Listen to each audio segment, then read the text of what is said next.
Bom, vamos lá. Deixa eu mudar nossa trilha aqui, porque está no ar o nosso quadro Parlatório. Esse quadro que a gente espera a semana toda pra fazer. É um quadro onde a gente bate um papo com uma galera muito legal, muito da hora, que vem aqui pro estúdio da Oeste Capital e dedicar um pouquinho do seu conhecimento, do seu tempo, pra gente sempre levar através das ondas do rádio muita informação e muita coisa boa através da 93.3. Bom, Joel, olhar pro céu é uma das coisas mais antigas da humanidade. Nos povos antigos, observavam as estrelas para saber quando plantar, quando colher, e as mulheres até para cortar o cabelo, viu? Até hoje isso existe, é uma mística que rola. Será? Daqui a pouco a gente vai descobrir. Hoje existem seres humanos ocupando lugares no espaço, né? O espaço hoje é uma ambição do ser humano. E por isso, no nosso programa desse domingo, a gente vai conversar sobre o cosmos, sobre o espaço, sobre o céu e, por que não, sobre Star Wars. Afinal, somos também cinéfilos aqui. A força esteja com vocês, a força também esteja com você, meu amigo. E para conversar sobre o espaço, a gente convidou uma galera que está à frente de uma associação fundamental para nossa cidade. É o Apontador de Estrelas, que completa 10 anos da sua fundação neste ano de 2023. E para conversar com a gente, estão aqui na bancada do Liquidificador, e o meu boa tarde para Daniel Raiman e Evandro Jung Barbosa. Vou começar pelo nosso presida, Evandro Jung, seja muito bem-vindo. Boa tarde, Ronei, boa tarde, Joel, muito obrigado pela oportunidade de estar aqui participando, divulgando a associação, que assim como a rádio existe para os telespectadores, a associação existe para a divulgação científica do público, né? Que participa. Sem o público a gente não tem sentido existir, então para trabalho de certa forma parecido com o de vocês. Muito legal. Obrigado pela oportunidade de estar amplificando essa divulgação. Pô, alegria toda nossa de receber vocês aqui hoje, e o meu mais sincero boa tarde também para o professor Daniel Raiman, que também está aqui. Muito bem-vindo, professor. Boa tarde, é uma alegria estar aqui com vocês. Eu gostaria de dar um grande abraço aos nossos ouvintes que estão aqui nos assistindo, ouvindo e assistindo aí também, né, por outras mídias, que hoje é muito interessante isso, né? Dizer que sou ouvinte da rádio, assíduo, e então até a concretização de um sonho, estar por aqui hoje contribuindo com vocês, né, transmitindo esse conhecimento, um conhecimento que aí a gente já há várias décadas vem estudando, adquirindo e transmitindo para as outras pessoas. Maravilhoso demais. Meu boa tarde também para vocês aqui, para deixar registrado o meu agradecimento por vocês estarem aqui. Eu acho que a Associação Apontador de Estrelas é fantástico. Toda vez que eu passo, eu vou dizer para vocês, quando eu vim morar para cá, eu ia sair na rua, vocês faziam muitas ações ali do lado da van, né, no calçadão ali. Eu sempre parava, sempre observava. Para mim sempre me abriu a cabeça muitas vezes e me fez criar essa paixão também, que eu também sou um apaixonado pelo universo, pelo cosmos, pelas estrelas, e a gente vai conversar sobre isso aqui. Eu queria começar pedindo primeiro pro Daniel falar um pouquinho da sua formação, né? Porque você é professor também, mas eu queria que você me falasse aonde que você nasceu, onde que você é natural e aonde é que você estudou no seu ensino fundamental, no seu ensino escolar. Depois daí eu vou chamar o Evandro para também comentar, mas eu queria que você começasse, Daniel, por favor. Então, Joel, eu sou natural de Pelotas, no Rio Grande do Sul. Aí fiz minha formação básica lá mesmo, fiz ensino técnico no ensino médio, e Pelotas é uma cidade grande no Rio Grande do Sul, né? Nós temos a Universidade Federal lá. E aí eu fiz a licenciatura em Física em Pelotas. Depois fui a Porto Alegre fazer o mestrado e doutorado na área de Física, com estudos na área de astrofísica, né? E vocês antes se referiam aí a Star Wars, né? Ficção científica. Eu acho que lia muito quando era criança, né? Não tive tanta oportunidade assim de observar o céu, né, com telescópios. Eu fui, depois de mais velho, ter essa oportunidade, a oportunidade que a gente dá para as pessoas hoje, né? Faltou um pouco, né? Mas aos poucos e com muita leitura e muito estudo, a gente foi cada vez mais se apropriando desse conhecimento, né? E aos poucos fazendo a formação. E há uns 25 anos, mais ou menos, eu estou em Chapecó. E Há 25 anos já. Desde então eu estou há 18 anos na UDESC. A UDESC ela está há 20 anos aqui na região oeste, né? Trabalho principalmente lá em Pinhalzinho, mas aqui em Chapecó também. Lá eu sou professor da área de física e lá nós temos as engenharias de alimentos e engenharia química, né? Então, tentei observar o cometa Halley quando eu tinha uns 13 anos lá em Pelotas. A gente não tinha muita informação assim correta, assertiva, né? Mas aquilo lá ficou na cabeça e depois as coisas foram cada vez mais evoluindo, né?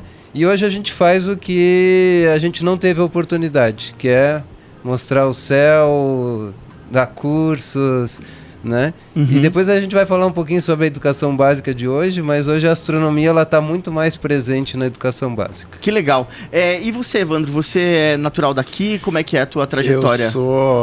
Na astronomia eu sou entusiasta apenas, né? Eu não tenho formação, eu sou natural de Chapecó. Nasci em 79 e fui embora para Florianópolis em 97. Sou formado em engenharia. Hoje, atualmente, eu trabalho no município, na prefeitura, né? Legal. E o meu caminho com a astronomia até meio que uma piada na família, assim, que quando eu tinha meus 10, 11, 12 anos, eu tinha o desejo de ser astronauta. Mas não era um desejo profissional, era um fascínio pelo cosmos, pelo universo, né? E a vida de adulto exige que você tenha profissão, né? Então eu segui engenharia, mas em 2016 eu conheci o curso da UDESC lá, frequentei e conheci uma gente que tinha mesmo fascínio e foi muito... Até hoje estou na associação em função disso, né? O compartilhamento desse fascínio pelo cosmos. Você entrou na associação, ela já existia, então? Ela já existia. Uhum. Então, eu queria que o Daniel contasse para nós como que foi a criação, assim, do Apontador de Estrelas. Foi você? Você é um dos fundadores, né? Então, eu estou na UDESC há 18 anos, um pouquinho mais de 18 anos. E logo que eu cheguei na UDESC, eu comecei a trabalhar com cursos para professores, formação de professores, cursos para a comunidade, abertos à comunidade. E há 13 anos eu comecei a dar um curso que se chama Astronomia e Astronáutica para a Comunidade, que inclusive está em andamento, aí a gente está com um grupo de 50 cursistas fazendo, né? E em 2012, né, nós tivemos um curso que a turma resolveu continuar estudando. Acabou o curso no final do ano, a turma disse, não, ano que vem nós queremos continuar, professor. E dali surgiu um grupo de estudos que se reúne até hoje, que é mais antigo do que a própria associação, que tem 12 anos já o grupo de estudos, e depois de 2 anos de caminhada, aí o grupo resolveu se transformar numa associação, né, para que a gente se formalizasse e para que a gente pudesse trabalhar com a divulgação e buscar outras coisas para a região, né, como, por exemplo, a gente tinha um sonho, né, há 12 anos atrás, de um polo astronômico, que aos poucos a gente foi modificando. Ele era muito grande, o sonho, incluía planetário, museu de ciências, observatório, e aos poucos a gente tem conseguido algumas coisas. Depois a gente vai falar sobre o planetário lá de Pinhalzinho. Isso, eu queria pedir para você, já que você falou que o teu grupo de estudo ele é de astronomia e astronáutica, explica para nós a diferença entre uma e outra. Então, a astronomia ela é uma ciência de milênios, né? 20, 30 mil anos atrás, desde que as pessoas começaram a olhar para o céu, fazer aquelas coisas que o Ronei falou lá, começar a usar o movimento dos astros para plantações, né? Para calendários, inclusive para muitos rituais religiosos, né? Então, o movimento da Lua, do Sol, dos planetas sempre despertou a curiosidade. E a astronomia estuda isso, os objetos celestes. Hoje a gente sabe que o universo é muito maior do que se imaginava há alguns milênios ou alguns séculos atrás, né? O telescópio em si ele foi inventado só há 400 anos. E há 400 anos atrás se achava que o universo era o nosso sistema solar. E hoje a gente sabe que o universo é muito maior do que isso. Existem bilhões de estrelas na nossa galáxia, bilhões de galáxias, né? Enquanto que a astronáutica ela é uma ciência extremamente recente. Ela é marcada pelo lançamento do primeiro satélite, né, artificial, o Sputnik, pela antiga União Soviética. Isso foi em 1959, então... Enquanto a astronomia tem 20, 30 mil anos, a astronáutica tem 70 anos. Mas a astronáutica ela ajudou a desenvolver enormemente a astronomia. Porque a astronáutica nos permitiu colocar telescópios no espaço, permitiu nos levar pessoas até a Lua, né? Agora queremos ir a Marte, né? Nos permitiu levar sondas espaciais até os planetas, né? Todo mundo aí é fascinado pelos robozinhos de Marte, né? Sim. Então os rovers que estão lá em Marte, né? Pesquisando. Então a astronáutica ela acaba tendo tudo a ver com a astronomia. Só que a astronáutica também, as pessoas relacionam muito ao astronauta, né? Mas a astronáutica é o que nos permite ter todos os satélites no espaço hoje. Toda a nossa comunicação, GPS, a própria agricultura, né? Tudo isso utiliza milhares de satélites que a gente tem, né? Até a própria internet de alta velocidade, internet via satélite. Agora tem, né? a Starlink, a rede de satélites. Que acaba passando por aqui, já pessoas registraram, né? As constelações de Starlink passando quando por aqui. Quando eles lançam as Starlink, ela é colocada numa órbita mais baixa, né? E aí as primeiras, principalmente, era 50, 100, né, satélites lançados ao mesmo tempo. Os astrônomos, eles não gostaram muito disso, começou a poluir visualmente o céu. Então agora é mais difícil de ver essas carreiras de satélites, porque eles modificaram a tecnologia e eles não refletem mais a luz. Foi uma readaptação para não atrapalhar. Porque senão tu ia começar a ter milhares de estrelas artificiais no céu. Sim. E isso ia atrapalhar os estudos da astronomia. E aí foi feita uma adequação. Então, não é que eles pararam de ser colocados, eles continuam, porque o Elon Musk ele quer colocar 20 mil satélites no espaço, né? E ele continua colocando. Só que agora elas são mais opacas. Elas não refletem a luz, né, do Sol. E aí com isso a gente não consegue ver. Mas o professor pode me corrigir se eu estiver errado. A maioria desses satélites aí, eles são alimentados com energia solar. Sim. E aí, obviamente, uma placa solar reflete a luz. É por isso que a gente consegue ver daqui. E aí, como é que é essa energia? Da onde que vem essa energia para esses satélites agora? A placa solar, ela não reflete tanto a luz. Tu pode ver as placas que são colocadas nos telhados, elas são todas escuras. O que refletia bastante a luz eram as partes metálicas do satélite. Tá? As placas, e para os satélites as placas não são tão grandes também. Até porque eles chegam a carregar dezenas de satélites no mesmo lançamento, né? E por isso que se via uma fileira de satélites que foram lançados juntos. E depois que eles estão estacionados naquele local, eles não mudam mais, ou eles têm autonomia, por exemplo, para subir ou descer de altitude, assim? A órbita, depois que eles alcançam a órbita correta, eles mantêm aquela órbita, eles têm pouquíssima autonomia de modificar, de correção de órbita. Tá?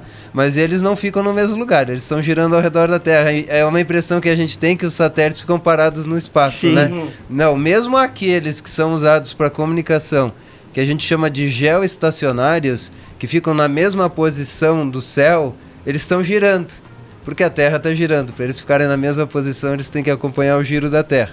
E tem satélites que giram muito mais rápido do que a Terra, que leva 24 horas para dar uma volta, e tem satélites que são mais distantes, que giram mais devagar.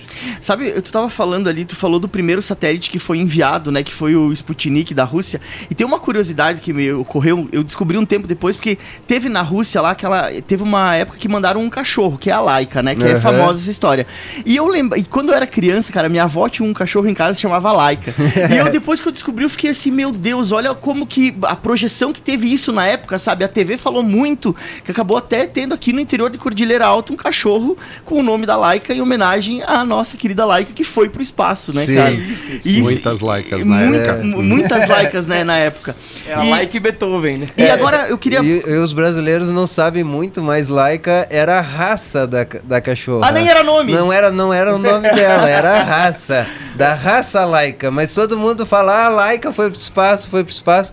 E aí ficou, eu acredito que eles nem tenham dado nome pra cachorro. Claro, porque era ela como se fosse um objeto científico, né? Ela não tinha apego emocional. Isso é uma coisa legal, até a gente acaba aprendendo bastante nos cursos, né? Essa semana eu tava dando curso sobre a corrida espacial e um dos cursistas me disse, né, que eu não tinha visto, um documentário que eles prepararam 3 cachorros para ir. E só uma delas que conseguiu vencer o treinamento, digamos assim. porque a cachorra ela tinha que comer e beber durante essa semana que ela ficou no espaço. E os outros do grupinho ali, eles não adquiriram essa capacidade. Então ela acabou indo para o espaço porque ela passou no treinamento, digamos assim. Foi boa menina. Olha só, eu queria... Se fosse só comer e beber, foi pro espaço, eu ia fácil, hein, galera? Eu queria passar pro Evandro agora, porque esse papo é muito legal, sabe por que a gente tá falando? Que é a história da divulgação científica, né? Eu acho que o que vocês fazem, o papel que vocês têm na divulgação científica é muito importante, o grupo Apontador de Estrelas é muito importante e hoje tá muito popular, assim, a gente tem aí o Sergião dos Foguetes lá do Space Today, que tá muito famoso, tudo isso. E eu queria que você falasse a importância que tem tido isso, porque eu acabei de citar um fato que naquela época lá era a TV que fazia e hoje é a internet. Então hoje tem se despertado muito mais interesse porque tem aonde buscar essas fontes, né? Eu queria que vocês comentassem, que o Evandro comentasse um pouquinho sobre esse trabalho que é feito, né, de uma forma por vocês e por todos, assim. Como que isso tem ajudado, por exemplo, vocês que estão dando os cursos, jovens têm se interessado mais por isso? Têm gostado mais de matemática? Isso é bem interessante, porque assim, nós temos vários projetos, né? Mas o nosso projeto mais popular, digamos assim, é o De Olho no Céu, que são observações para público em geral mesmo, que são feitas, como você falou, ali no calçadão, ao lado da van. Agora a gente acabou, em função da poluição luminosa ali no local, a gente acabou migrando para o ecoparque, e não são lugares adequados para observação astronômica, mas é onde as pessoas estão circulando, e ali é o que a gente quer atingir, é o público em geral, assim. E é muito fascinante, assim, às vezes a gente vê, criança principalmente, às vezes as pessoas colocam o olho no telescópio e elas não identificam o objeto de imediato, assim. Mas uma criança você percebe porque quando ela identificou, quando você vê que ela viu a Lua realmente, porque a feição muda, assim, sabe? Isso é muito interessante e aí é oportunizar, né, para as pessoas, assim, que não é um objeto hoje que ele é acessível, mas não é popular. Tá? E então, dentre outros tantos projetos, esse sim é que a gente tem mais carinho por ele, né? Porque é para levar. E tem aquelas pessoas que nem sabem da existência, que passam por lá e dizem, que legal, estava aqui por acaso e tal. E já tem aquele público que a gente sabe que vai estar lá, que a gente vai ir, eles vão ir lá para olhar a Lua, nem que seja pela 8ª vez para olhar a Lua, mas vai estar lá, entendeu? Teve agora na IFAP a observação de um evento astronômico que aconteceu, que foi o eclipse, né? Solar. O eclipse solar, vocês estiveram lá, um trabalho bem legal também, que teve uma projeção muito legal e levou o nome de vocês, né? Eu vi que tinha muita gente interessada naquele dia, né? Como é que foi? Foi bem interessante, porque assim, a gente, através da UDESC, inclusive, conseguimos o espaço lá na IFAP, porque é onde as pessoas estavam circulando, assim, inclusive muita gente nem soube que teve o eclipse, né? Quem não viu na mídia, ou como foi parcial aqui na região, só quem estava informado. Hoje nós temos o Instagram, principalmente, o Instagram da associação é o nosso canal de comunicação, vou fazer o merchan aqui. Fica à vontade. Pedir para seguirem lá, que sempre que nós temos atividades, a gente divulga no Instagram, @Apontador de Estrelas. Então, tudo que a gente faz, a gente realiza, o nosso canal de divulgação é no Instagram. Então hoje a gente tem essa facilidade, né, das pessoas se interessarem e tal. Antigamente não era assim, como eu disse, eu descobri a associação lá em 2016, através do curso lá que eu vi no jornal, eu acho alguma coisa assim. E desses 7 anos para cá já facilitou muito a divulgação. Então, quem quiser, quem gosta de astronomia, quem tiver interesse, fascínio como a gente tem, assim, que venha participar, até para oportunizar que, como eu tive a oportunidade, comecei o professor Daniel aqui, que foi uma revolução na minha vida também, que participe, que venha lá conversar com a gente. Massa demais. E a partir das observações, o pessoal procura o curso, o pessoal vai para o planetário, nos segue no Instagram, porque no Instagram também a gente acaba colocando bastante material, né? Então, cria um público cativo. A gente tem aí gente que já mais de 10 anos nos acompanha e quando tem observação vai lá. Cada vez que tu vai ver a Lua um pouco diferente. Tu pode aí ver Saturno, os anéis de Saturno, pode ver as luas de Júpiter, né, as listras, né, características na superfície de Júpiter. E assim, o telescópio ele tem 400 anos, mas assim, muita gente nunca teve a oportunidade de observar pelo telescópio, né? O celular é uma coisa muito recente, todo mundo tem na mão um celular. O telescópio, que tem 400 anos, tem pessoas idosas, assim, que vão ali... Nós temos um telescópio que é usado pela associação, que é um telescópio da UDESC, que foi comprado há 16, 17 anos atrás. Aquele telescópio ali, talvez umas 30 mil pessoas já tenham passado por ele, né? E dessas 30 mil, talvez 29 mil nunca tinham visto um objeto através do telescópio. Elas olham Saturno ali e elas dizem, mas, meu Deus, isso aqui é como está ali no livro, é assim mesmo. É assim mesmo. É assim mesmo, é do jeito que está ali no livro, né? Dá para ver os anéis, até com um telescópio não muito grande a gente consegue ver. É lógico que, como o Evandro colocou, o Ecopark ou ali no Calçadão não é um local para tu observar objetos mais fraquinhos, mas para observar a Lua, Júpiter, Saturno, Marte, não precisa ser um local tão escuro. São planetas, né, que são conhecidos desde a antiguidade. Nós estávamos conversando antes sobre isso, né? Às vezes as pessoas acham que para observar planetas elas precisam de telescópios, mas não. Aquela pessoa que quiser estudar, né, vai ser legal ela... e hoje tem muito recurso. Hoje no celular tem aplicativo que te mostra onde é que estão os objetos no céu. Sim. Né? E tu chegar e olhar para o céu e ver aquele objeto talvez mais brilhante, como Vênus e Júpiter, chamam mais atenção, e pensar olhar aquilo lá e ver, pá, mas não é uma estrela isso é um planeta, né? As pessoas olham muitas vezes pro céu, quando olham, né? Porque hoje em dia muita gente fica olhando só pro celular, né? Só fica olhando para baixo, tem né? Essa. Mas tem muitos isso. que olham pro céu, elas acham que só tem estrela. Mas não, estão ali os planetas também. Ah, que legal, você falou do aplicativo, né? Eu tive quase um troço, porque o Joel aqui é meu irmão, né? Ele é meu irmão, a gente mora junto, inclusive, pra quem não sabe. E um dia ele me mostrou um aplicativo que dava pra ver a ISS, pra quando ela ia passar. Ela avisa 5 minutos antes. Ela avisa 5 minutos antes. E, cara, a primeira vez... Depois a gente conseguiu ver muitas outras vezes que a gente pegou o jeito, né? Mas a primeira vez eu nunca esqueci. A primeira vez que a gente conseguiu ver era uma euforia lá em casa, né? Tipo, caraca, a gente conseguiu ver um negócio, muito demais. Mas já que você falou de Júpiter, o nosso amigo Paulo Fransman tá ouvindo aqui. Olha só, um abraço E aí, pro Paulo. Paulão, e ele falou, aproveitando para lembrar que estamos no melhor momento de observar Júpiter. Somente daqui a 12 anos teremos uma oportunidade tão boa quanto a desse mês. Manda um abraço pros meninos aí da Associação Apontador de Estrelas. Sucesso, um abraço do Paulo Fransman. É isso mesmo? aí, tem relação, porque Júpiter ele leva 12 anos para dar uma volta ao redor do Sol, né? E aí tem épocas que Júpiter está mais próximo da Terra, porque Júpiter está do mesmo lado do Sol da Terra, e depois de 6 anos ele está do lado contrário. Então, tá correto aí. E aproveitar que agora Júpiter está visível no começo da noite, porque até uns meses atrás só aparecia Júpiter de madrugada. Agora não, tanto Júpiter quanto Saturno no começo da noite estão ali disponíveis para a gente observar. Nós legal. Vamos estar fazendo observação agora nas próximas semanas. O pessoal nos acompanhe lá no Instagram para saber direitinho as datas, né? Mas vamos estar mostrando o pessoal Júpiter e Saturno. Eu queria falar um pouquinho sobre aquele projeto que a gente conversou antes ali do planetário da UDESC, né? Porque eu acho que isso é muito legal. Primeiro eu queria dizer assim...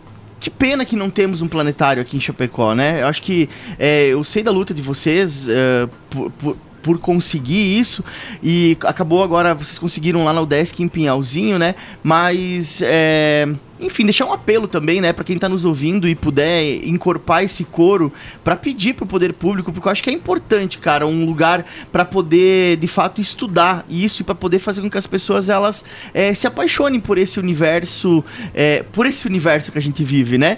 E como é que foi a implantação desse projeto? Porque eu sei que vocês já faziam o trabalho com um planetário inflável, né? Sim. Como é que foi isso? Então, como eu coloquei antes, eu já há 18 anos eu venho fazendo atividades de divulgação, formação de professores aqui na região, né? E primeiro a gente foi conseguindo telescópio, em 2014 nós conseguimos um planetário móvel, e aí o planetário móvel ele circulou até o comecinho ali da pandemia. A pandemia ela começou em março, né? Na semana seguinte ia começar a levar o planetário nas escolas, mas sempre foi um anseio a gente ter um planetário fixo, né? Eu acho que ainda mais problema maior é que a gente tem no Brasil como um todo, os espaços de ciência, eles estão ou nas capitais ou nas grandes cidades, né? Então, ter o planetário, eu vejo a nossa região agraciada com esse planetário, né? Com certeza. A gente, enquanto estratégia da associação, a gente está querendo agora trazer um observatório para Chapecó, né?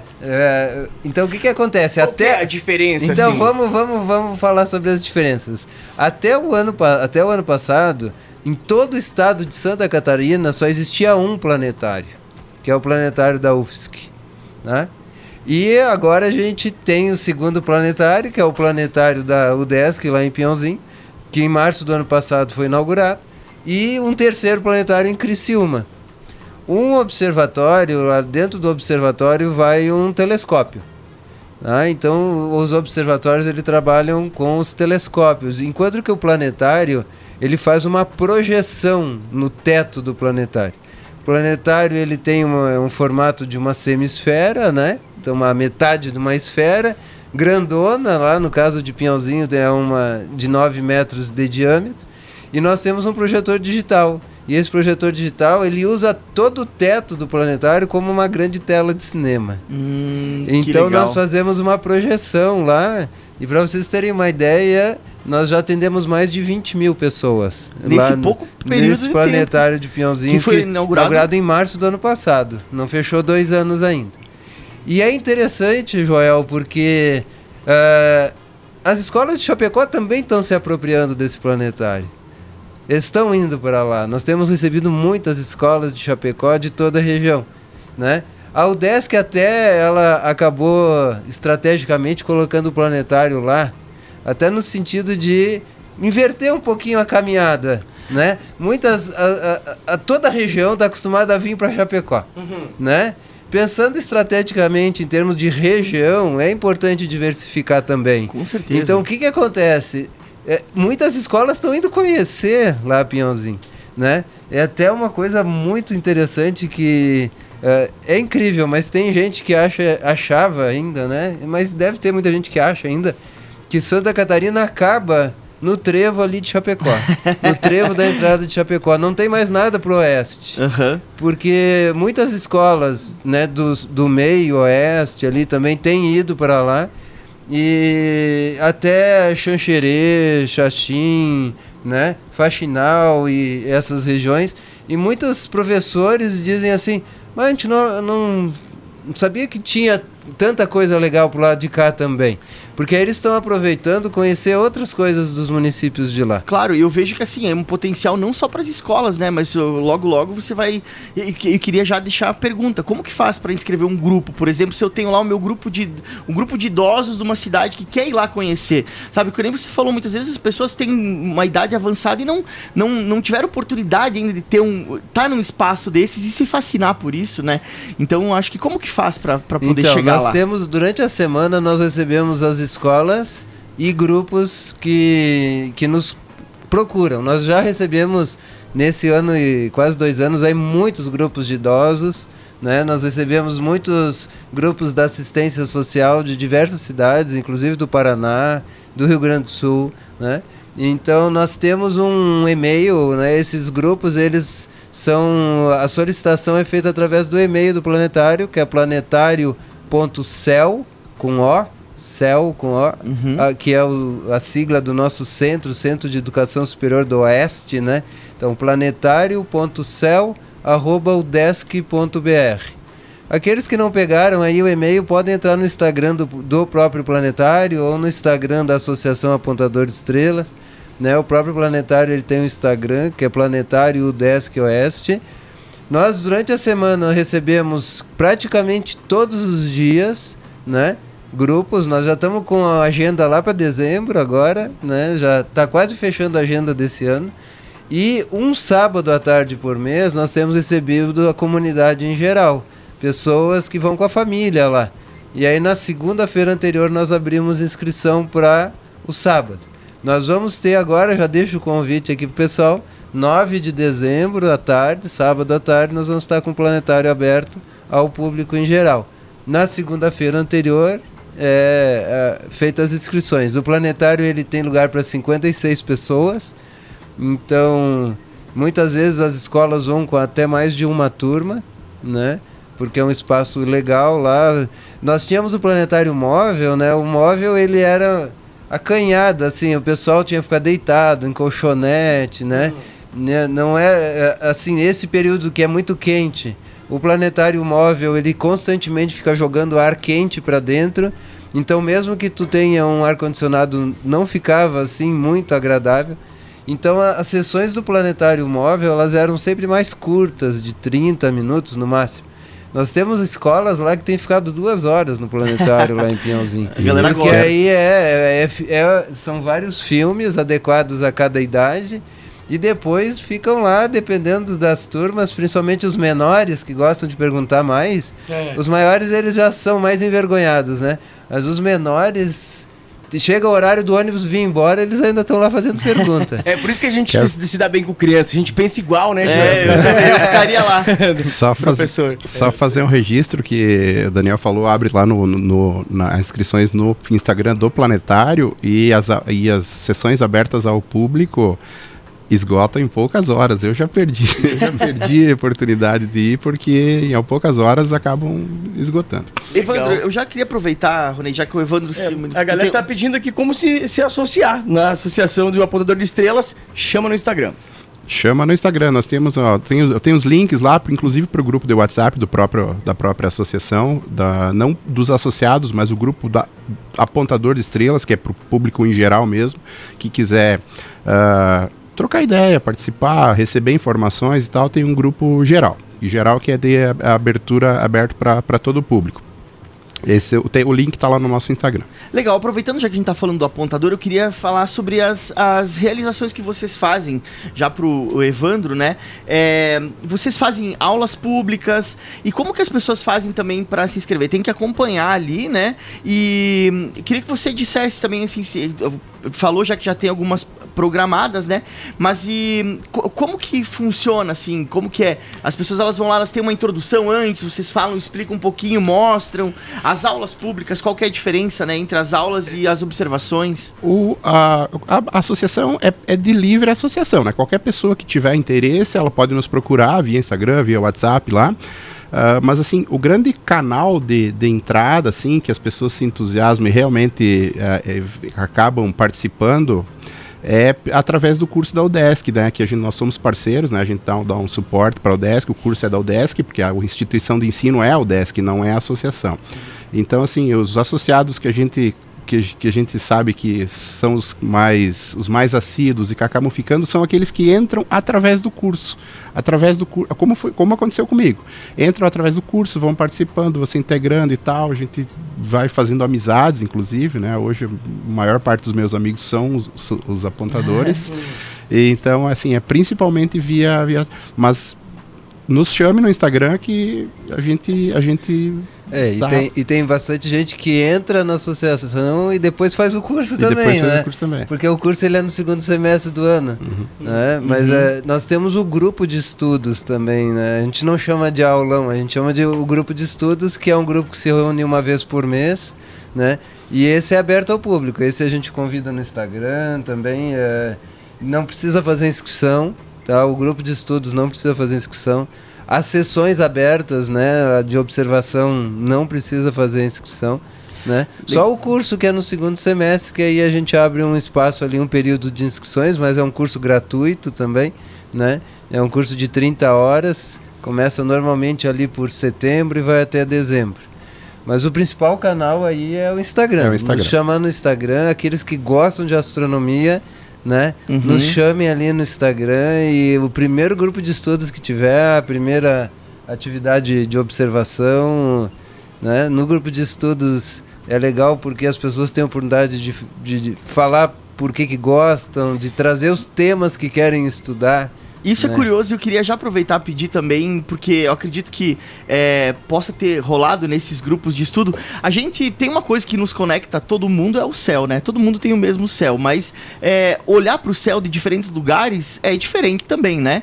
E eu queria que vocês comentassem um fato que aconteceu, porque a gente tava falando de a SpaceX mandar os satélites para o espaço, e no final do ano passado, há um pouco tempo atrás, aconteceu o caso que foi, inclusive, eu tive um amigo que filmou aqui de Chapecó a reentrada daquele lixo espacial que caiu em São Mateus do Sul, acho que esse é o nome da cidade, né? Desculpa, eu anotei aqui, é São Mateus do Sul, e depois surgiram os vídeos da internet e tal. Cara, ele é tamanho de um Fusca. É um objeto do tamanho de um Fusca, assim, de metal, que reentrou na atmosfera por um foguete da SpaceX e caiu aqui perto da nossa região.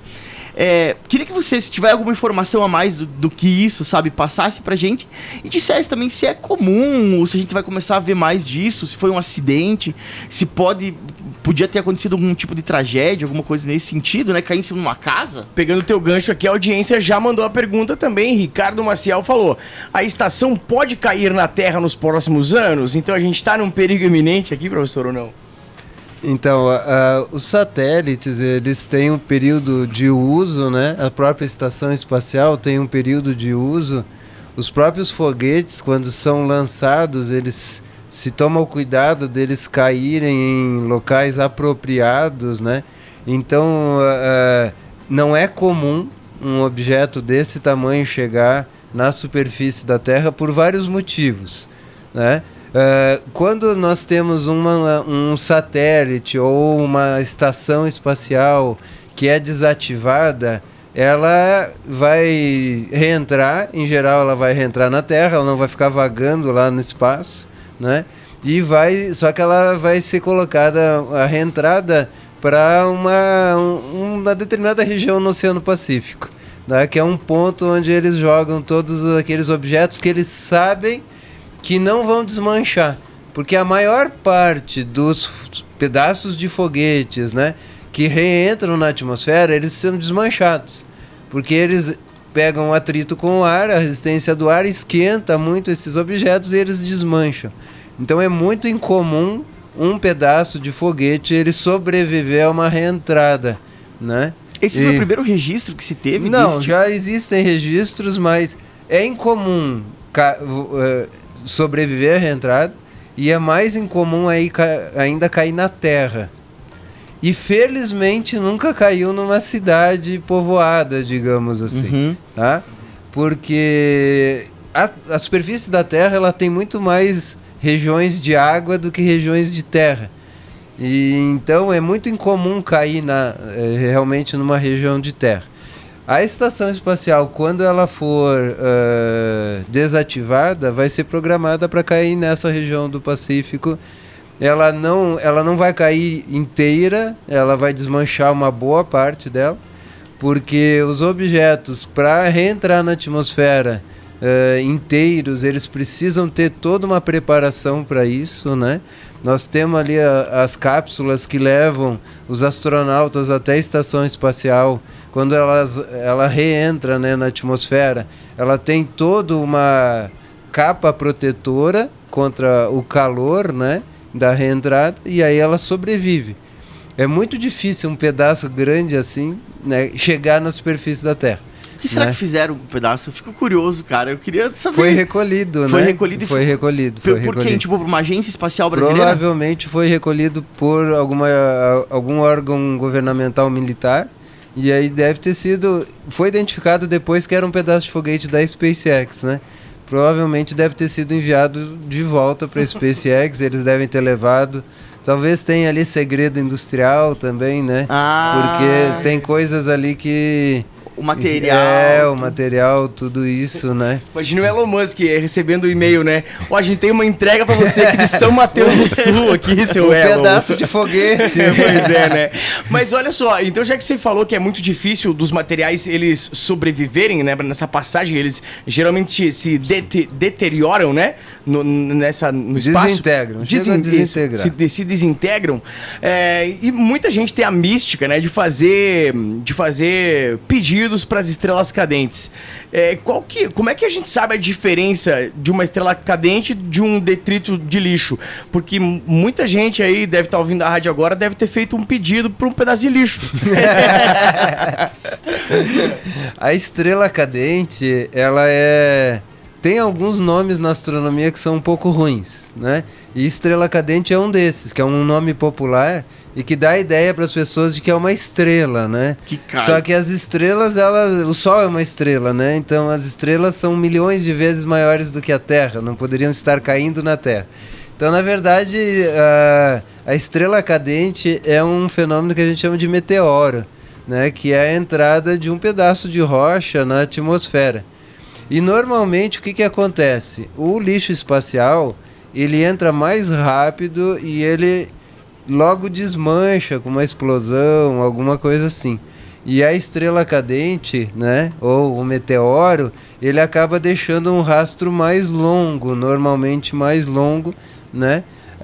Quem olha vê a diferença, percebe a diferença. O lixo espacial normalmente ele vai se desmanchando em pedaços e aí tu vai ter várias luzinhas, né, vários brilhos um atrás do outro, enquanto que um bólido, né, que seria um fenômeno de um meteoroide maior, né, seria um brilho maior, um bólido ele acaba durando mais tempo e é um brilho mais intenso. Não sei se vocês lembram o que aconteceu na Rússia alguns anos atrás, que muitas câmeras filmaram.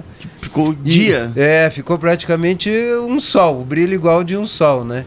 E é interessante que existem no Brasil dois organismos que fazem registro de meteoros, né? E aqui, inclusive em Chapecó, tem algumas câmeras de alguns colegas que fazem registros de meteoros. E com isso, hoje em dia está muito mais comum aparecer registros de meteoro. E um meteorito, né? Assim, qual que é a diferença também entre meteorito e meteoro? Porque tem um que chega na Terra, né? O meteorito é o pedaço de rocha que sobrevive à passagem e que chega como uma pedra no chão. Então esse é um meteorito. Aí esse que vale bastante dinheiro. Vale mais que ouro, né? Dependendo do meteorito, até pode valer mais do que o ouro. Para não desiludir as pessoas, eu diria que podem continuar fazendo seus pedidos que vai ter o mesmo efeito. Seja lixo espacial, querido do nosso presídio Evandro. Seja estrela cadente, podem continuar pedindo. Tá, mas e aí? Agora eu vou dar um nó na galera aqui. E o cometa, cara? O que é o cometa daí? Pode explicar, professor. Isso é algo que é interessante porque ao mesmo tempo fascina as pessoas e é tão pouco entendido pelas pessoas, né? Um cometa, ele é uma rocha com uma camada de gelo ao redor, em torno de 10 a 15 quilômetros, e ela tem uma órbita que vai muito longe do Sol, e depois ela se aproxima do Sol. E quando ela se aproxima do Sol, ela forma as caudas. Então um cometa, ele é um objeto muito maior, né, do que um meteorito, ou um meteoro que entra na nossa atmosfera. Para ter ideia, quando acontecem as chuvas de meteoros, elas são, na verdade, pedacinhos de cometas que ficaram no espaço e a Terra passa por essa região e aí eles caem na nossa atmosfera, né? E aí o cometa, o que acontece? As pessoas, né, acham que vão olhar para o céu e vão ver um cometa passando como se fosse um meteoro. Não, um cometa ele é um objeto muito mais lento do que um meteoro. Ele vai estar numa região do céu, aí ele vai chegar no outro dia, ele vai estar mais ou menos naquela mesma região do céu. Tu vai poder ver um cometa muito brilhante, tu pode ver ele algumas semanas ou alguns meses na mesma região do céu, né? Mas tu não vai ver ele se mexendo, Então, muitas vezes as pessoas acham que o cometa elas vão olhar E ele vai estar passando e tipo ele um vai avião. estar passando tipo um avião ou tipo um satélite, né? Sim. Vocês que já tiveram a oportunidade de ver a estação espacial, né? Que é muito brilhante, né? Muito. Alguém pode perguntar qual é a diferença de um satélite para um meteoro, né? O satélite, tu vê ele passando, né, durante um bom tempo. A estação espacial, que é muito brilhante, né? A gente vê passando, às vezes, atravessa o céu inteiro, E a né? estação tá a 400 quilômetros de 400 altitude, quilômetros. às Tá vezes milhões de de quilômetros. É muito mais longe. Então, e os cometas é uma coisa muito interessante, porque também tem gente que acha assim, passou o cometa Halley, eu tinha 10 anos, né? Ele vai passar... né, ele passa a cada 76 anos, ele fica brilhante, né? A pessoa pensa, só vamos poder ver um cometa de novo quando voltar o Halley. Não, cometas se descobrem a todo momento. E muitas vezes cometas que ficam brilhantes, né? Se descobrem eles quando eles estão longe ainda. Que eles nem formaram cauda ainda. E aos poucos eles vão formando cauda. Nós estamos aí na expectativa do ano que vem ter um cometa bem brilhante aí para nós. Olha só. Ainda está incerto, mas vamos, estamos aí na torcida. Um cometa que foi descoberto no começo desse ano e que existe a expectativa dele se tornar bastante brilhante. Eu tenho uma pergunta, mas eu queria já aproveitar isso que tu tá falando, porque antes a gente conversou e tu falou também que existe um tipo de estudo que hoje em dia se faz, que é um estudo de astronomia amadora, por exemplo, que, né, falando nisso, assim, tem pessoas daqui realizando esses estudos. Eu queria que você falasse como que é, porque observando os padrões do céu, você sabe onde os planetas estão, onde as estrelas, os planetas, tá tudo ali, e o cometa, normalmente ele muda do lugar, então ali você consegue identificar. E não é incomum você ouvir, por exemplo, na mídia, na TV, esses dias eu vi que uma menina lá de Minas Gerais, uma estudante secundarista do 2º grau, descobriu um cometa, né? E eu queria saber como que isso é possível, assim, para uma menina que está estudando no 2º grau. Então, existem projetos que são projetos de busca de asteroides. Asteroides, isso. Mas não quer dizer que não possa descobrir o cometa também, porque o cometa, quando ele está distante do Sol, ele tem um comportamento como se fosse um asteroide. Muitas vezes tu até encontra um cometa e primeiro tinha classificado ele como asteroide e aos poucos ele foi adquirindo as características cometárias. Então o que acontece? Hoje em dia existe assim uma quantidade de informação enorme. O céu todo ele é registrado através de grandes telescópios, através de telescópios no espaço.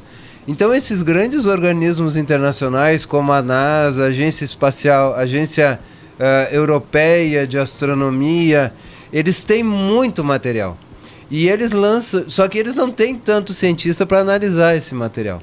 E uma forma de tu descobrir asteroides, que é o mais comum, né, que está agora mais em voga, né? Uma forma de descobrir asteroides é tu comparar a imagem de vários dias do mesmo local do céu e ver se tem algum objeto ali que muda de posição. Porque de um dia para o outro, no mesmo horário, as estrelas não mudam de posição. Os planetas mudam muito pouco de posição. Mas os asteroides, eles mudam bastante. Então, o que essas agências fazem? Elas lançam programas que grupos aí de escolas, né? Inclusive, nós temos aqui no Bom Pastor, o professor Carlos Rutz, que tem projeto de robótica. Ele tem um grupinho de astronomia ali, eles receberam alguns desses pacotes de dados para analisar.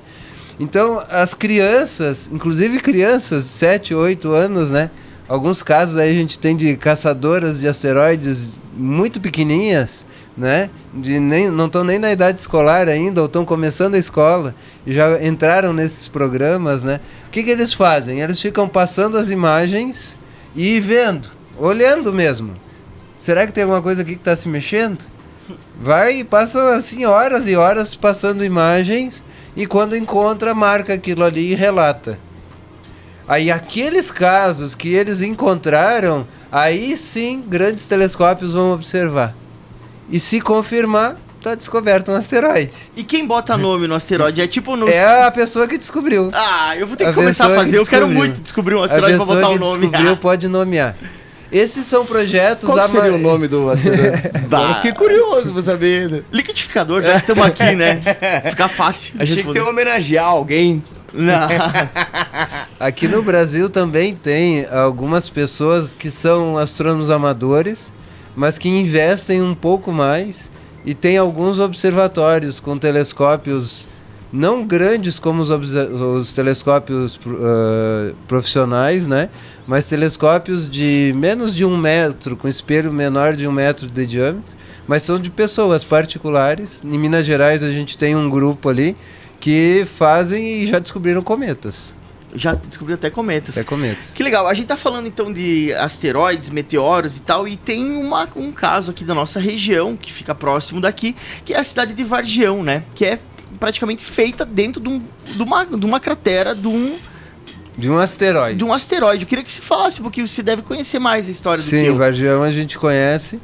O planeta Terra, ele ao longo da história dele, ele foi sempre bombardeado por ou meteoroides ou asteroides. O que diferencia é o tamanho, né? Os asteroides seriam mais os grandões e os meteoroides de algumas dezenas de metros, né? Na formação do sistema solar, eles eram muito mais frequentes, esses asteroides, tanto que a gente pode ver a Lua cheia de, né, crateras, né? Mas não só na Lua caíram esses asteroides, na Terra também. Só que como a Terra ela tem água, ela tem uma atmosfera densa, ou seja, vento, e ela tem muita vegetação, as crateras na Terra sofrem o processo de erosão e elas vão se desmanchando, né? Então são poucos os locais na Terra que uma cratera de um asteroide é mantida, né? E ali em Vargião foi descoberto, através de fotos de satélite, que existia uma cratera de um asteroide.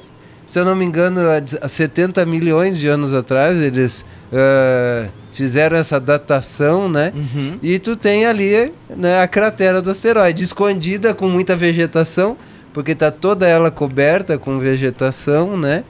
Inclusive, alguns meses atrás, né, nós tivemos aí a visita de alguns cientistas, né, geólogos, né, que têm buscado identificar restos, né, desses asteroides no solo, tá? Não é algo muito simples, porque em 70 milhões de anos já muita coisa aconteceu, né? O vento já trouxe e a água, né, já trouxe muito solo, muito material de outro lugar, né?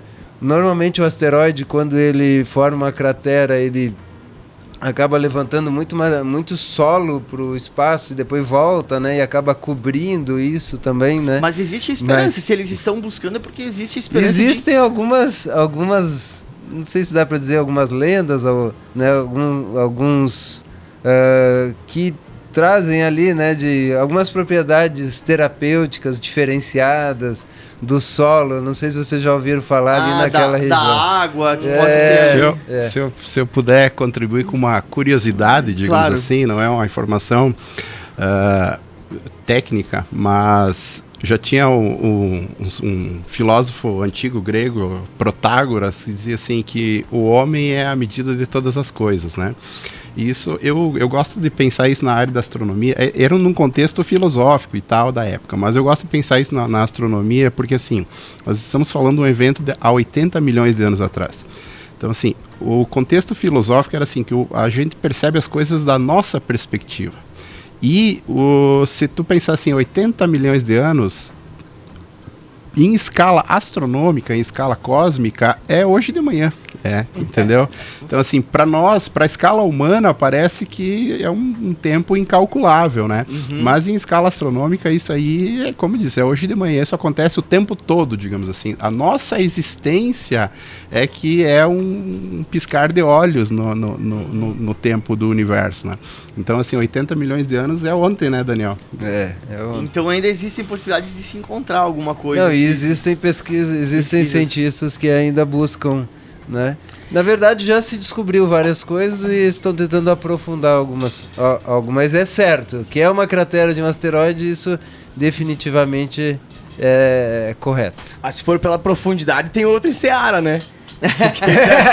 Que Seara Seara também, chegar em aparece, Seara né? desce um monte, né, cara? Tu falou ali que legal. de pesquisadores e pessoas que são cientistas dessa área, e eu vi ali no Apontador de Estrelas, né, na página de vocês, que há um tempinho atrás vocês tiveram uma palestra aqui em Chapecó com o Adriel, que ele trabalha numa fundação que é subsidiada pela NASA, né, e ele é aqui da região. Eu queria que você falasse como que é a carreira de um cientista na área da astrofísica. Então, no Brasil, hoje em dia, nós já temos alguns cursos de astronomia, né?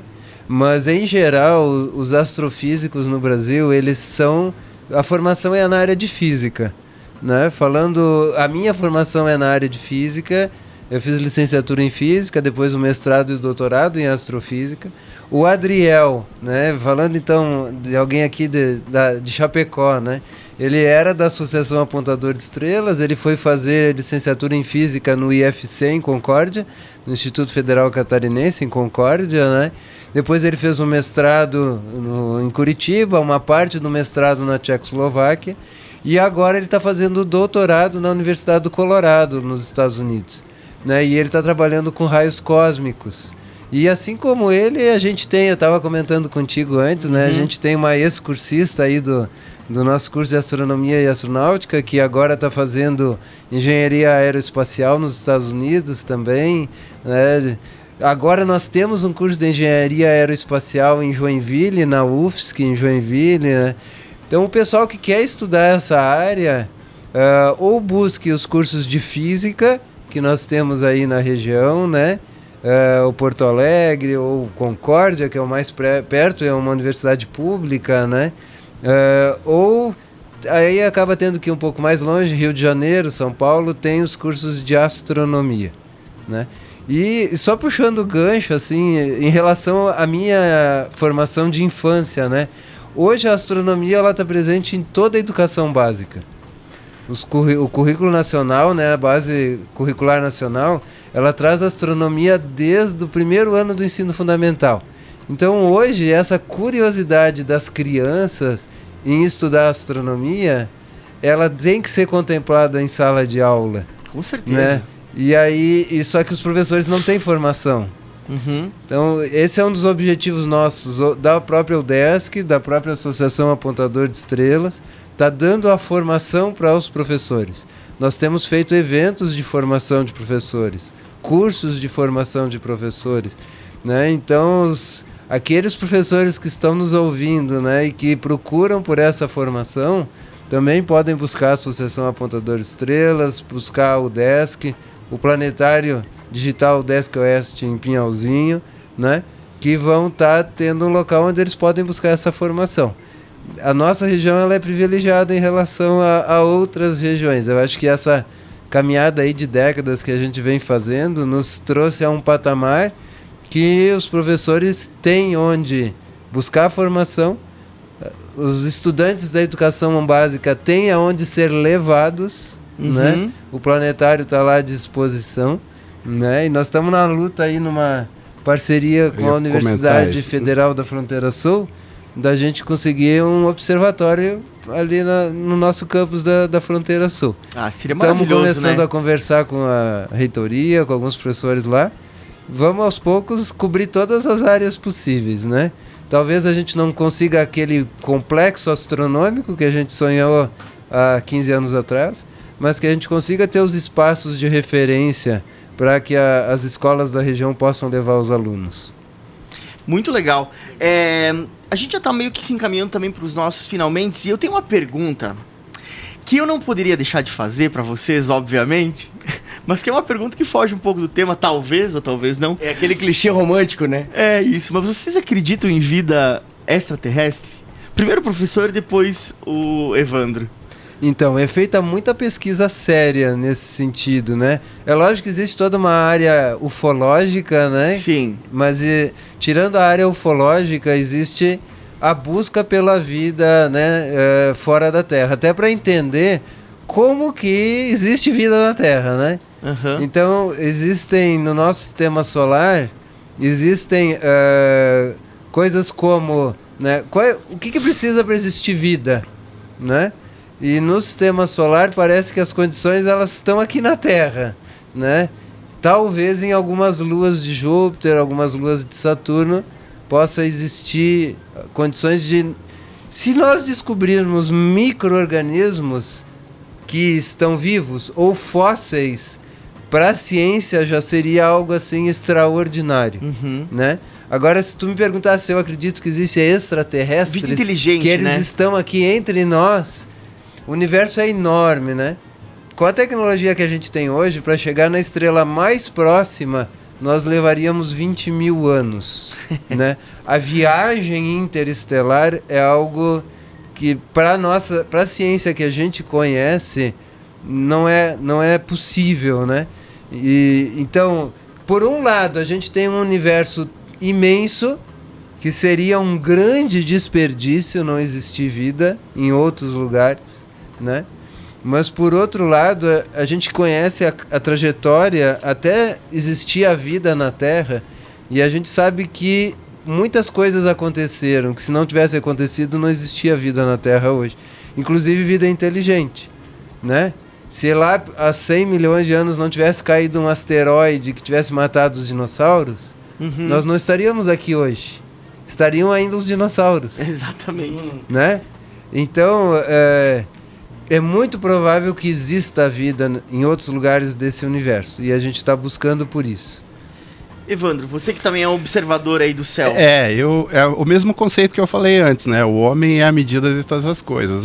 Para tentar simplificar, assim, eu acho que a nossa civilização humana, ela não existe há tempo suficiente e ainda não foi longe suficiente para ter contato com outras formas de vida. Então, assim, a gente não sabe. Aquela analogia que diz assim, você acha que as baleias pensam se existe vida fora dos oceanos? É mais ou menos isso. Não existimos há tempo suficiente e não fomos longe o suficiente ainda para encontrar algo significativo nesse sentido. Então, os círculos de Ipuaçu, never. Feito por... Aquela última aparição foram os ETs estagiários que fizeram, né? Vocês viram que não estava tão... Tava fora do prumo, né? Isso. E só para complementar, aqueles que falam assim, né, que gostam das teorias de conspiração, né, que os governos escondem os extraterrestres que eles já descobriram, né? Eu sempre digo assim, esses mesmos governos estão gastando milhões de dólares para buscar um micro-organismo em Marte. Se eles tivessem esses seres guardados, para que eles estariam investindo tanto recurso para achar um micro-organismo em Marte? É, né? Mas se não me falha a memória, foi em 2011, né, que foi a notícia que foi encontrada a água em Marte. Foi em 2011, né? Foi, sim, né? Sim. 2011, 2012, né? Sim. E desde aí a gente tá em 2023 e parece que essa corrida estelar aí, essa corrida pelo universo, poderia em algum âmbito, em algum momento, ter a água como propulsor disso, né? Que seria uma base de abastecimento em Marte para poder ir para mais longe. Isso não tá nem perto de acontecer, né? Nem... O que está muito perto de acontecer nos próximos 4, 5 anos é retornar à Lua. Existe um projeto que se chama Artemis, né? Que é a irmã de Apolo, né? Então os projetos que levaram os primeiros homens à Lua eram as missões Apolo, né? E agora nós temos a missão Artemis, que está em andamento, que acredito que em menos de 5 anos vai retornar à Lua. E quem estuda um pouquinho a missão Artemis, percebe que o grande objetivo dela é desenvolver a tecnologia para chegar em Marte. Aí sim, uma base lunar para lançar o foguete a partir da Lua. Eles Porque vão ter que montar Lua... uma base na Lua, vão ter que criar toda uma base na Lua para lançar o foguete que vai para Marte da Lua, não É iria da uma Terra. alternativa. É uma alternativa. É uma alternativa porque é mais... tu precisa menos combustível para lançar um foguete da Lua do que para lançar da Terra. Então, uma grande alternativa é essa, se criar uma base na Lua para se chegar a Marte. Que parece que é uma coisa tão pertinho, né? Mas dá uma viagem aí de uns 4 meses para chegar em Marte. E aí como que uma pessoa, né? Um dos estudos que se faz nas estações espaciais é justamente esse, né? Como que as pessoas reagem de estar num ambiente, né, de espaço durante tanto tempo. Eu vi que teve uma pesquisa uma vez que a NASA fez, eles enviaram 2 gêmeos, né, pessoas gêmeas, e um foi enviado e ficou 1 ano na estação espacial, né? E na hora que ele voltou, eles estudaram as características de mudança do corpo e percebeu-se, sim, que existem mudanças no corpo humano ficar sobre a gravidade do espaço e tal. Então tem uma série de implicações. Também tem uma teoria do Einstein, se não me falha a memória, que é aquela que, se fosse enviado numa determinada velocidade, aqui na Terra o jovem passaria 3 anos, enquanto 20 anos, sei lá, o cara ia dar uma volta em redor do planeta, ele ia voltar, teria se passado 1 ano, mas o irmão dele que ficou na Terra estaria já idoso, já velho, né?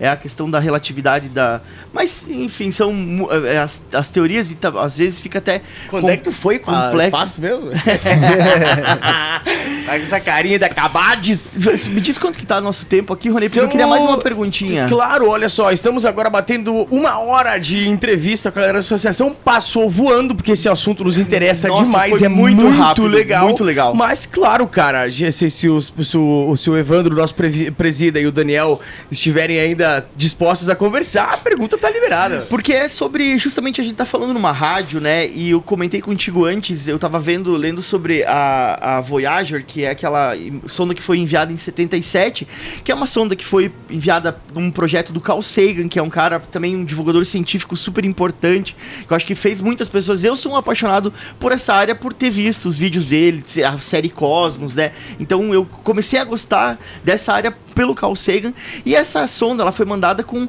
uma série de coisas, e placas, identificações, músicas, sons da Terra, passarinho, tudo isso.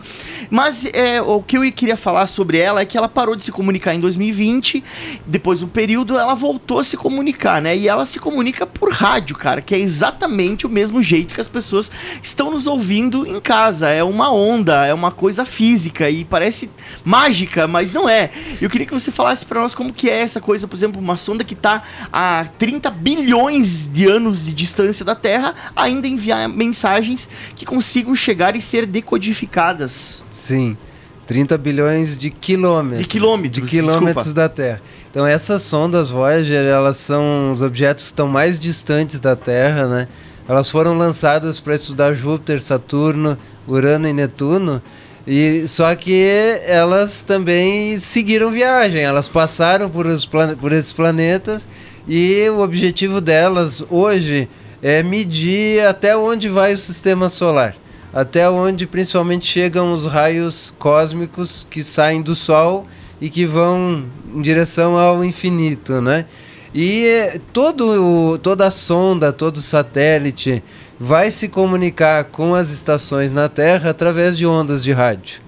Então as ondas de rádio é o que levam e trazem as informações. E é impressionante porque aqui na Terra, né, as ondas de rádio elas são instantâneas, né? Nós estamos aqui conversando e os nossos ouvintes eles ouvem praticamente ao mesmo tempo que nós estamos falando, né? Conforme os objetos vão se afastando da Terra, vai levando cada vez mais tempo, né? Então essas sondas aí, elas estão levando aí dias o sinal de rádio para chegar até aqui na Terra. Levam dias dias para chegar. E isso é uma coisa interessante também, porque às vezes as pessoas... A Terra se comunica com as sondas também por ondas de rádio, né? E conforme a gente se afasta, demora mais tempo, a onda ela não é instantânea, ela viaja na velocidade da luz, que é 300 mil quilômetros por segundo. Aqui na Terra isso é instantâneo, mas a luz do Sol leva 8 minutos para chegar até nós. Então se tiver uma sonda lá no Sol, vai levar 8 minutos para ir e voltar o sinal de rádio. Aqueles robozinhos que pousam lá em Marte... Eles têm inteligência artificial ali, eles fazem tudo sozinhos. Não tem como alguém controlar, porque vai levar 10, 12 minutos para um comando chegar lá. E na hora que ele está pousando, 10, 12 minutos é o tempo que ele caiu já. Se tinha que virar para a direita e ele virou para a esquerda, caiu, né? Então, essas sondas, as Voyager não, porque elas foram lançadas há 50 anos atrás, né? Então elas não têm inteligência artificial, elas têm computadores bem rudimentares, né? O caminho delas era pré-programado, saiu da Terra sabendo aonde que ia, né? Mas, por exemplo, as sondas que pousam em Marte, elas precisam, os computadores que estão em bordo precisam tomar as decisões para ela pousar com segurança. Mas é a mesma, e também vários objetos a gente enxerga no espaço através de ondas de rádio. Hoje em dia não se vê mais só através de luz visível. A gente vê através de ultravioleta, a gente vê através de raio-x, de ondas de rádio, de micro-ondas, além de luz visível, ultravioleta, infravermelho. Para a física, tudo isso é luz. As ondas de rádio para a física são luz, né? Então é através disso, ondas de rádio, que tudo se comunica, né? Inclusive vocês, nós aqui com os ouvintes. Legal demais, e é isso aí, mais uma entrevista aqui, entrevista número 19 do programa Liquidificador. Muito conhecimento, muito assunto legal, muito tema interessante, né, cara? E a gente quer, mais do que ninguém aqui, agradecer a presença de vocês aqui com nós. Já deixar aqui o programa aberto para qualquer comunicado, informação que vocês tiverem, quando abrir os cursos, manda aqui pra gente que a gente ajuda a divulgar. Acho que depois de hoje vai ter muita gente aí que vai ficar mais atento quando tiver, e esperamos que esse conhecimento, essa área do conhecimento científico perdure e possa atingir cada vez mais pessoas, e mais pessoas motivadas a ajudar na divulgação também, porque eu acho que isso é importante. Nós aqui do programa, a gente tem esse pé, embora seja um programa de entretenimento, a gente não tem compromisso acadêmico nenhum nesse sentido, né? A gente tem um respeito por isso, mas a gente não é um programa, né, voltado para essa área. É um programa de entretenimento, de conhecimento. De curioso mesmo. De curioso, né? Mesmo. É o que a gente fica em casa, né? O que vamos falar agora? Vamos falar sobre isso que a gente não sabe, nem que a gente gostaria de saber. Então, vamos trazer para todo mundo aqui o que a gente também gosta de fazer. E eu queria, né, agradecer e deixar esse espaço aberto aqui, deixar a última fala para vocês aí também fazerem as suas considerações finais. Pode começar com o presida aí. Então, eu queria agradecer a divulgação nossa. A associação é uma entidade sem fins econômicos, né? Então, assim, todo o trabalho é voluntariado de seus membros, associados à diretoria, e esses espaços que a gente tem são muito importantes, né, para a divulgação. E queria dizer que os curiosos são muito bem-vindos na Associação Plantadores de Trilhas. É a curiosidade que faz as coisas acontecerem e funcionarem, né? Então, pedir para o ouvinte que nos siga lá no Instagram, se tem interesse por astronomia, por ciências. E os eventos que a gente tem estão todos lá. Queria dizer, preciso dizer isso, né? A Associação Apontador de Estrelas, 10 anos agora, a gente fez uma trajetória mesmo, né, Daniel, de referência em astronomia no Oeste Catarinense. Há pouco tempo atrás não tinha quase nada, como diz o Christian, nosso associado lá, chegamos, era tudo mato. E hoje a gente tem uma boa bagagem assim, de atividades de divulgação. Estamos fazendo temos um convênio com a UDESC, né, sem a qual a associação não existiria. A associação é vinculada ao UDESC desde sempre, né, foi de onde surgiu, e a UDESC é quem nos presta apoio, mas estamos celebrando convênios também com a Universidade Federal, com o IFSC de Xanxerê, com o professor Fábio lá, que tem um projeto bem interessante, o pessoal do Conversando com o Céu na Universidade Federal, que iniciou um projeto agora esse semestre e nos procurou para saber assim, como é que era fazer astronomia no Oeste Catarinense. E então, e esses espaços como os que vocês nos cederam agora são muito importantes para fazer divulgação, para que a divulgação chega nas pessoas, né? Divulgação científica. Tem a ciência, mas sem a divulgação ela não acontece. Então, muito obrigado. Legal, valeu. Esse é o Evandro, presidente da Associação Apontador de Estrelas, com a palavra Dr. Daniel Raimann. Também gostaria de agradecer muito, né, o convite para estar aqui hoje com vocês. Dizer também que hoje existe muita informação, né, disponível aí na internet.